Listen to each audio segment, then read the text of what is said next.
การสื่อศิลป์ถิ่นล้านนาค่ะ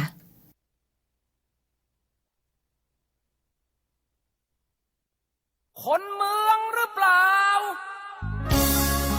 ถ้าเป็นคนเมืองแล้วบ่อู้กับเมืองแล้วจะฮื้อไผมาอู้สื่อสินทินล้านนาสัพเพเหระม่วนงานสันเล่ากับแอวชุติการเหล่าชัยสวทลำปาง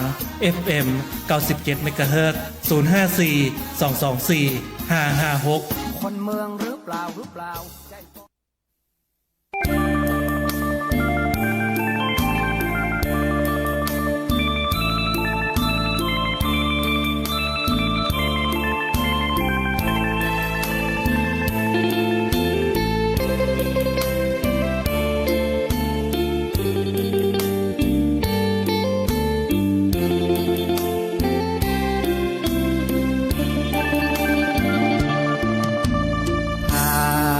ครั้งใดด้วยใจศรัทธา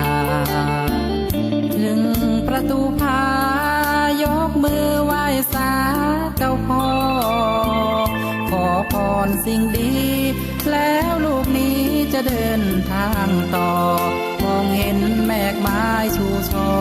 เห็นผาก่อสวยงามตามทางช่างงดงามเนื้อคำบรรยายประเพณีไทยล้านนานาชมทุกอย่างสนุกสนานได้แอวงานสงกรานต์ลำปางแอวชมนครเคลางพบนนนางน้องห่มสบายในวันประกวดเทพีสงกรานต์สาวงามจากทุกหมู่บ้านแต่นงครานสวยซึ้งกว่าใครอยากอู้อยากจางามแต่นาถูกตาถูกใจเคยเที่ยวไปทั่วเมืองไทยอยากฝากใจไว้ที่ลำปางกราบวิงวอนขอพรหลวงพ่อหากบุญลูกพ่ออยากขอร่วมฝันสรรสร้างอยากอยู่สืบสานเป็นลูกหลานของคนลำปางแม้นวันนี้ลูกไกลห่างแต่เมืองลำปางนั้นอยู่กลางใจ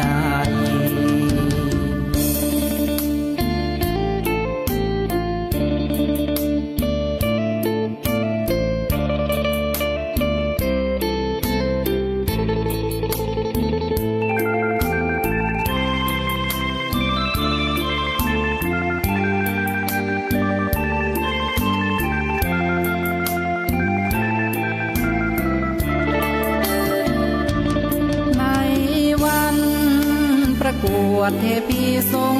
กรานต์สาวงามจากทุกหมู่บ้านแต่นงครานสวยซึ้งกว่าใครอยากอู้อยากจางามแต่นาถูกตาถูกใจเคยเที่ยวไปทั่วเมืองไทยอยากฝากใจไว้ที่ลำปา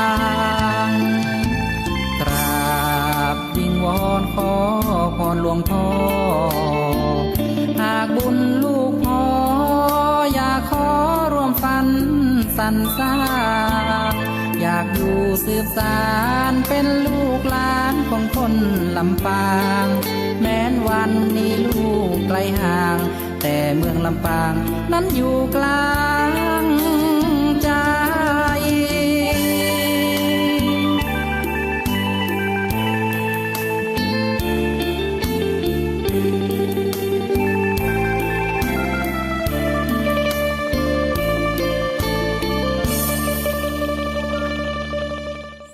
ดีเจ้าซื้อสินเทล้านนามาแล้วเจ้าบ่าย2 โมงถึง3 โมงแอลชุติการเราใช้รายงานตัวเจ้า2 โมงถึง3 โมงอู้จากำเมืองล้านนาบ้านเฮาคนเมืองถ้าบ่อู้กำเมืองแล้วจะรอคือไผที่ไหนมาอู้กำเมืองด้วยกันเจ้าฟังบ่ออกมาฟังซื้อสินทินล้านนาแล้วจะอู้แกว่นไผที่ใครอู้เมืองแกว่นมาฟังซื้อสินล้านนาเจ้าแล้วจะบอกคือเนาะไผติดขัดอันไหน อู้ตัวนี้บัดได้อีนะโดยเฉพาะบางภาคที่บัดใจภาคเหนืออีเนาะอาจจะเป็นภาคอื่นเนี่ยเป็นอาจจะออกเสียงอายะอีเนาะอัญญะเนี่ย บัดชัดนะออยอัญญะนี่นะ มีแต่คนเมืองนะที่ออกเสียงชัดเจนนะแต่ภาคอื่นๆเนี่ยเปิ้นก็จะออกเสียงมาได้แล้วก็จะบัดชัดเจนอย่างคนเมืองเฮาเจ้า0542245556เนอะเบอร์โทรในห้องส่ง FM ที่จะสื่อสารถึงกันนะภายรักเมาน้องลาฮักเมาเตอร์เพราะว่าเป็นแต่งเพลงและของไอแก้วหลอดฟ้าน่ะแต่ถ้าฮักเมาคนอูน้องแอลชุติการแล้วชายนี่ยังไม่ได้แต่งเพลงเด้อ เกิดเลยเปิดทื่อมาได้อ่ะฟังไอแก้วหลอดฟ้า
หรือยังใดก็ใจเฮาเป็นคนเมือง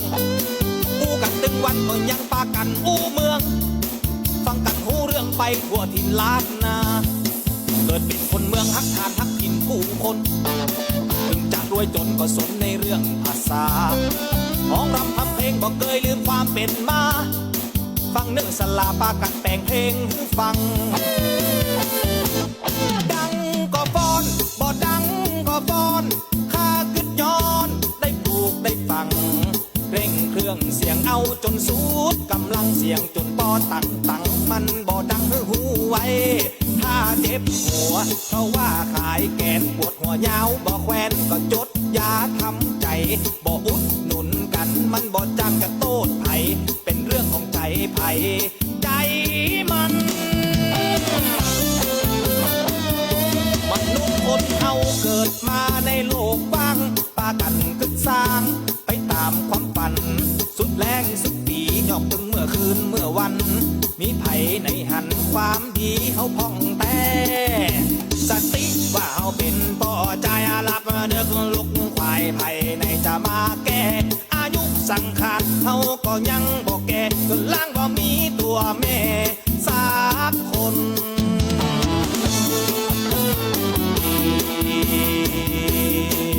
แล่นอ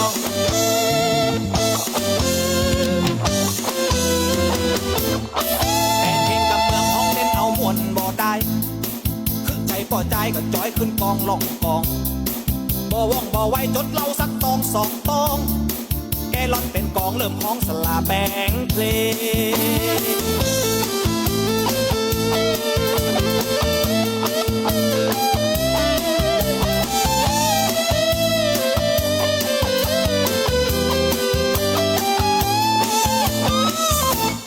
ดังก็ฟ้อนบ่ดังก็ฟ้อนถ้ากึดย้อนได้ปลูกได้ฟัง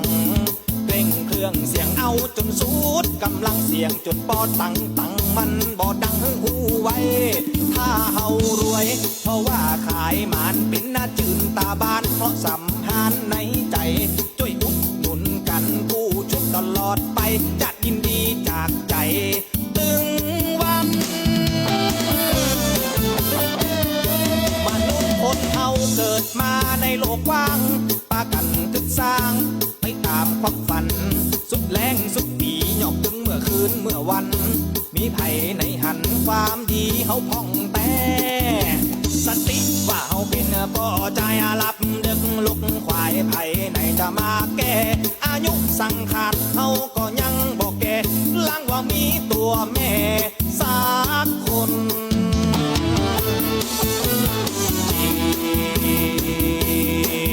แล่นอ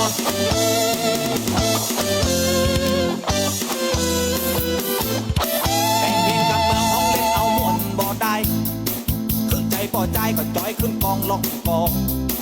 บ่ว่องบ่ไว้จดเล่าสักตองสอบตองแกล่อนเป็นกองเริ่มห้องสลาแบงเพลง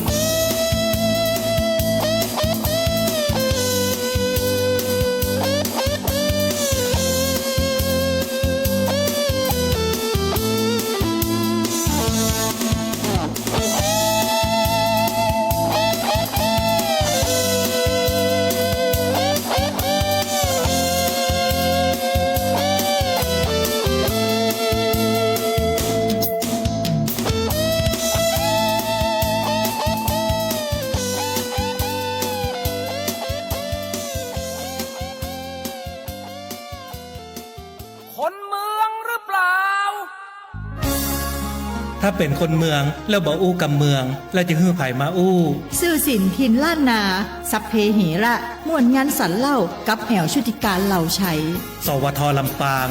FM 97 เมกะเฮิรตซ์ 054 224 556คนเมืองหรือเปล่าเมื่อลูกน้อยต้องล้างจมูก Aquamaris Baby สเปรย์น้ำทะเลพ่นล้างจมูกพ่นง่ายลูกน้อยทำเองได้ลูกฟุตฟิตคิดถึง Aquamaris Baby เมื่อเริ่มมีอาการภูมิแพ้เพราะอ่อนแอต่อสิ่งรอบตัวคิดถึง Aquamaris Protecto สเปรย์พ่นล้างจมูกสำหรับผู้มีอาการภูมิแพ้ Aquamaris Protecto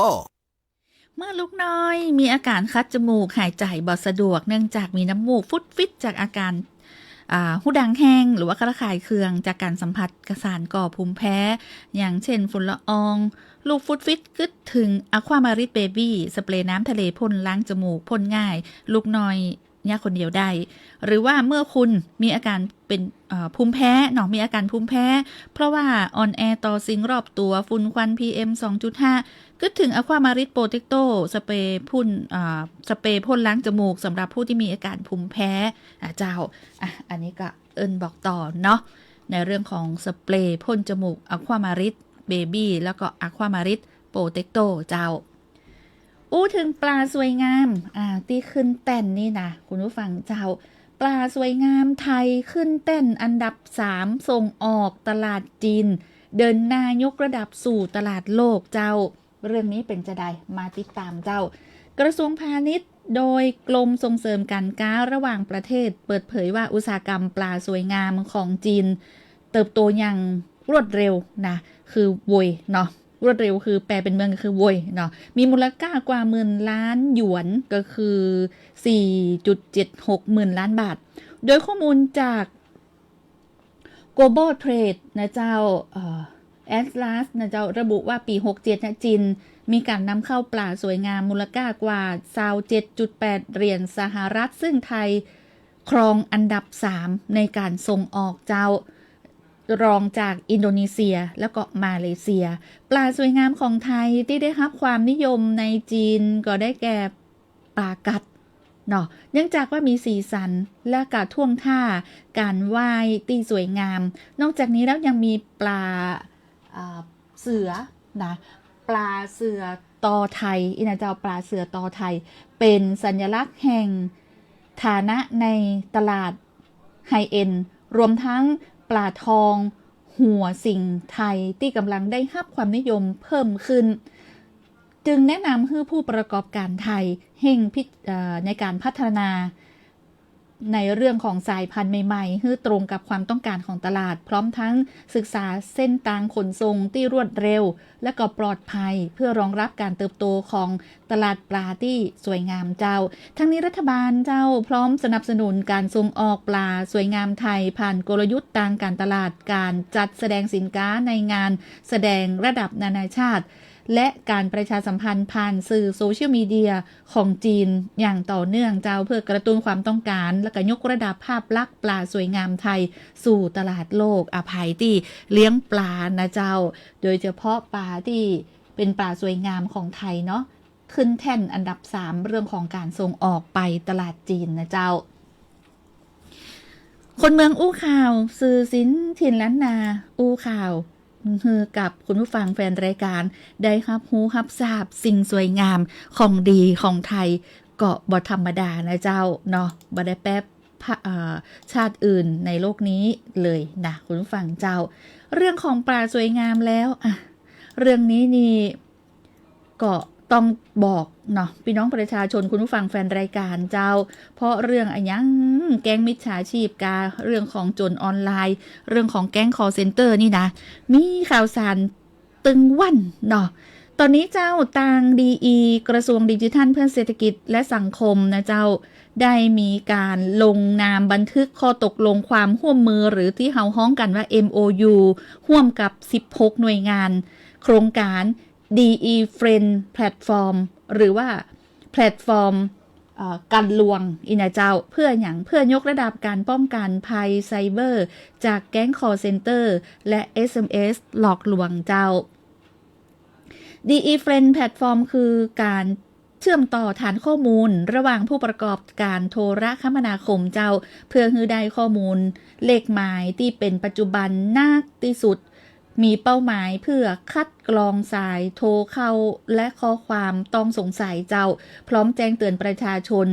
แบบเรียลไทม์ลดความเสี่ยงในการตกเป็นเหยื่อของมิจฉาชีพเจ้าโดย DE Friend Platform นี่นะเจ้าจะเริ่มจะเริ่มในวันที่1 พฤษภาคมคือวันพุธเนาะ1 พฤษภาคม 68เจ้าผู้ที่สนใจสามารถดาวน์โหลดได้จากชื่อ DEเป็นภาษาอังกฤษนะเจ้า DE-Friend นี่นะเจ้า DE-FENCE นะเจ้า DE Friend ผ่านทาง Google Play Store แล้วก็ App Store ได้เลยเนาะทั้งนี้สามารถแจ้งเบาะแสข่าวปลอมและอาชญากรรมออนไลน์ทุกรูปแบบได้ที่สายด่วน1111ก็คือ14ตัวตลอด24ชั่วโมงนะเจ้าตอนนี้เป็นกับผลึกกำลังตอนนี้เป็นผลึกกำลังนะเจ้าพนึกกำลังเนาะ DE กับ16พันธมิตรนะที่ MOU ร่วมกันในแพลตฟอร์มนี้สกัดแก๊ง call center เริ่ม1 พฤษภาคมนี้เจ้าคนเมืองอู้ข่าวแจ้งข่าวเอิ้นข่าวคือกับคุณผู้ฟังแฟนรายการคือได้รับรู้ข้อมูลข่าวสารไปพร้อมๆกันเจ้า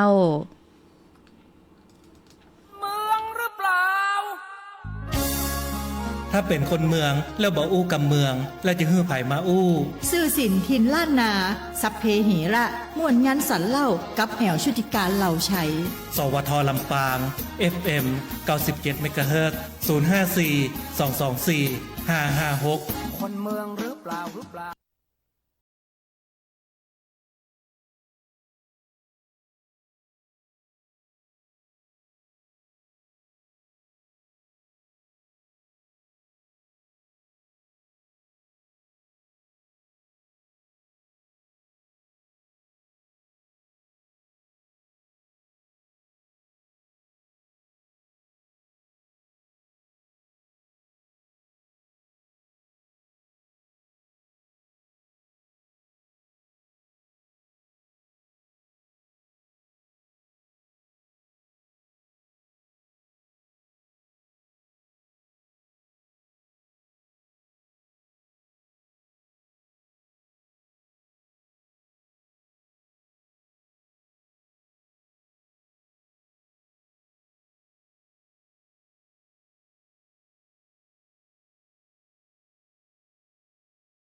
ช่วงสัพเพเหระสปะเรื่องเล่ามากันที่ช่วงสพเพเหระสปะเรื่องเล่านะเจ้าในช่วงของ ช่วงกำเมืองอูม่วน ช่วงกำเมืองอู้ม่วนเนาะห่างหายไปเหมือนเนื่องจากว่าข่าวสารนโยบายภาครัฐนี่แบบว่าแน่นเลย มีอย่างนี้ต้องฟังเอิญบอกก่อนเนาะเพราะว่าเราเป็นสื่อภาครัฐที่ต้องขยายประเด็นนโยบายภาครัฐสู่พี่น้องประชาชนคือได้รับรู้ข่าวสารโดยตรงก็เลยในช่วงของกำเมืองอู้ม่วนก็ดีสัพเพเหระสปะเรื่องเล่าจะบ่ค่อยได้เล่าใดนะวันนี้เป็นที่มาที่ไปตะกี้ตัวคนอู้ผู้จัดนะเจ้าก่อนที่จะเข้าห้องส่งมาปากกับคุณผู้ฟังนี่นะปะโทเสียงฟ้าห้องขะลึ่งเจ้าบ้านคุณผู้ฟังเป็นจะได้พ่องฟ้าห้องหรือว่าฝนตกแล้วยังที่ไหนฝนตกแล้วเอิ้นมาบอกตัวเองเนอะตะกี้พี่เจ๊กธนชาก็ว่าอย่างก็บ้านปีฟ้าห้องขะลึ่งมันก็พี่เจ๊กธนชาคุณขวัญพี่ชัยสวัสดีเจ้าพี่แอลกินข้าวกำยังเจ้าข้าวตอนยังไม่ได้กินเตื้อนะเวลานี้ยังไม่ได้กินข้าวตอนเตื้อเจ้า เลยยังกึดบอกออกว่าจะกินไอ้อย่างกินตำบะเขือให้อยู่ดีเนาะ เพราะว่าตะกี้มีพืชผักปลอดสารพิษมาตรฐาน GAP ของต่างกลุ่มปลูกพืชผักแปลงใหญ่ของบ้านวังป้าวหมู่ที่3นะโอ้เป็นฮือไว้ดีนะสงสัยให้ได้ตำบะเขือกินกับไข่ต้มแน่ๆเลย หลังจากที่จัดซื้อสินถิ่นแล้วนานแล้วนะพี่เจ๊กธนิชาสวัสดีเจ้าบ้านปีฟ้าห้องฝนตกเนาะแต่ว่าถ้าบ้านห้องฝนตกฟ้าห้องฝนตก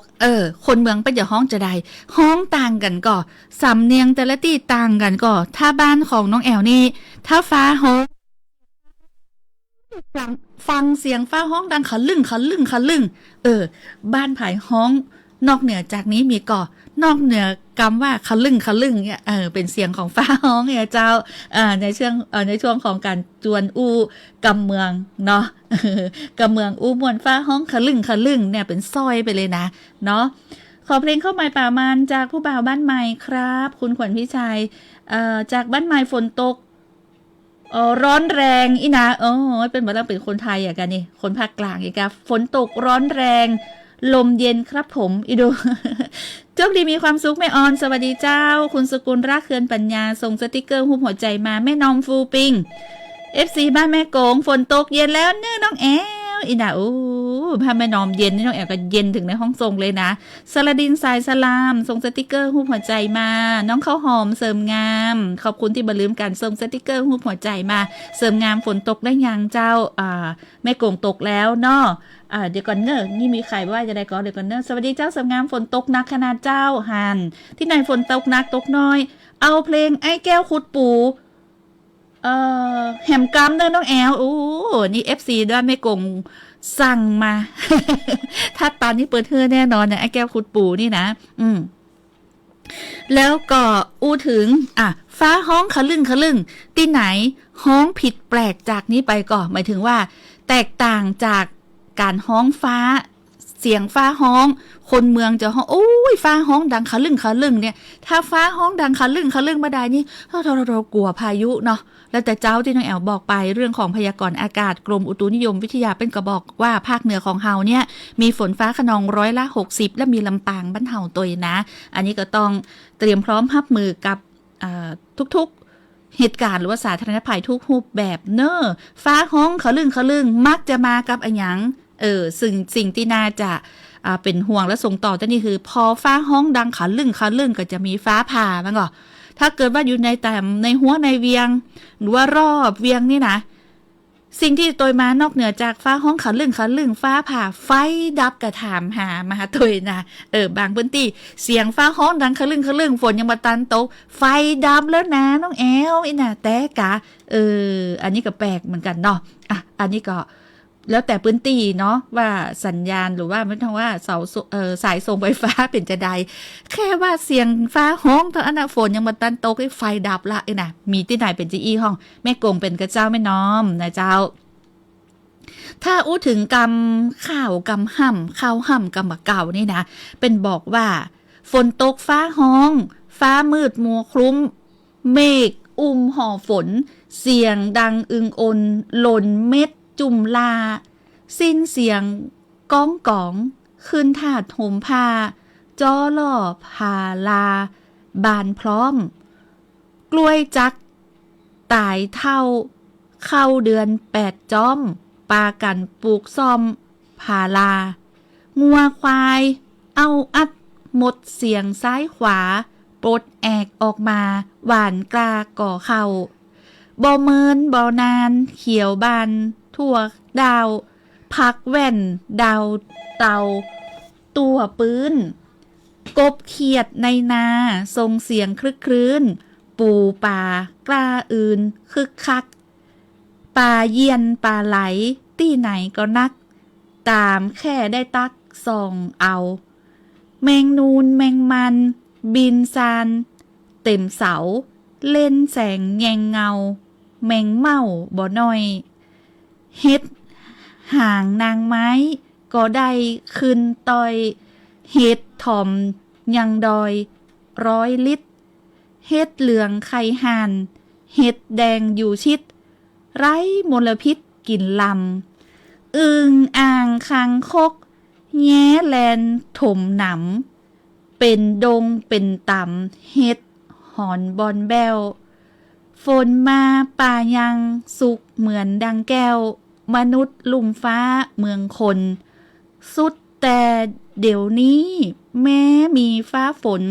ป่าเสี่ยงหัวมนฝนตกน้ำท่วมคอนบ่มีเฮ็ดเศรษฐกิจบวมไตเกาะมารวมจัดเจื้อม่านก่อมาเปาะเมงขะแมเงื้อลาวจินเต็มบ้านครองเมืองลุงจริงญาติยุดเยะงานการเปลืองคัดกันนันเนืองกล้าแหงบ่กุมตัดไม้ดงแดงขายหลัวเป็นดุนบ่หันบุญคุณป่าไม้พระโคกินหยังก่อตึงจักไรเป็นเมืองบาปใบปาราคุณนางไล่กดมัวเมายศถาทั่วนักราเกาะจักลมมงแม่นแตะแม่นแตะแม่นลายเฮ้ยอันนี้เป็นข้าวห่ำเนาะจะเป็นไปตามนี้ก็ฮะนะพอฝนตกฟ้าห้องนะวันนี้ข้าวห่ำกำมะเก่าให้คุณผู้ฟังได้ฟังกันเนิ่นในช่วงของสื่อศิลป์ถิ่นล้านนาเจ้ากำเมืองม่วนเนาะบอกว่าจะเป็นข่าวห่ำสุภาษิตกำเมืองก็จะนำมาเสนอรายการของเฮาเพราะว่ารายการของเฮาสืบฮีดสานฮอยภาษาล้านนาตลอดถึงสุภาษิตกำเมืองเนาะวิถีชีวิตคนเมืองล้านนาเฮาอัตลักษณ์ความเป็นตัวตนเจ้าล้านนาและเจ้าบะละบะขว้างกันเนาะอันไหนที่เป็นฮิตฮอยบะเก่าก็จะนำมาบอกเล่าคือใดฮับฮู้ฮับทราบไปพร้อมๆกันข่าวห่ำอาจจะบ่ค่อยไพเราะอีเนาะถ้าถึงภาษาไทยกลางนะบ่ค่อยม่วนแต่ใดก็กำลังฝึกเนอะคุณผู้ฟังเจ้ากำลังฝึกก็คือฝึกเนาะฟังไปเนอะเดี๋ยวเพียเสียงจะเข้าตีเข้าตาเนี่ยแหมเมินอยู่เรื่องของข้าวห่ำกำจ้อยกำข่าวนี่นะฝากไว้ตัวเนาะฮิตฮอยล้านนาของเฮาเจ้า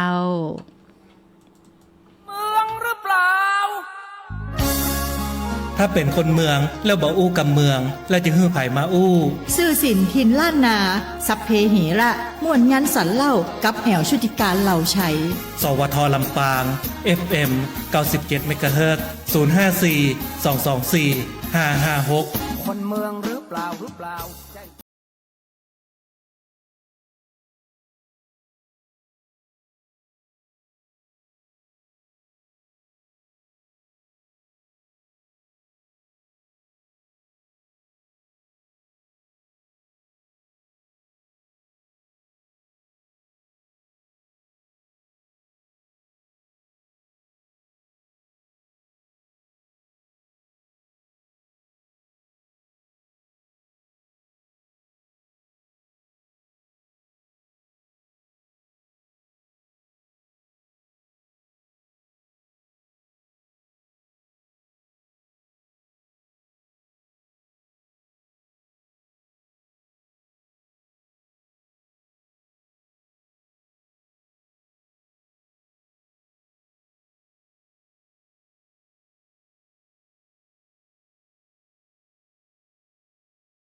หมดแล้วตามคำขอทุกบทเพลงที่คุณผู้ฟังแนะนำมาในวันนี้นะ วันพุธวันที่1 พฤษภาคมวันแรงงานแห่งชาติก็เจิญแรงงานกู้คนในเจ้าร่วมบริจาคโลหิต แล้วก็คนที่มาจ่ายแรงงานก็เจิญร่วมบริจาคโลหิตได้ตลอดทั้งปีเลยนะเจ้าแต่ว่าวันที่1ก็ร่วมพลังเนาะจากใจแรงงานไทยเพื่อ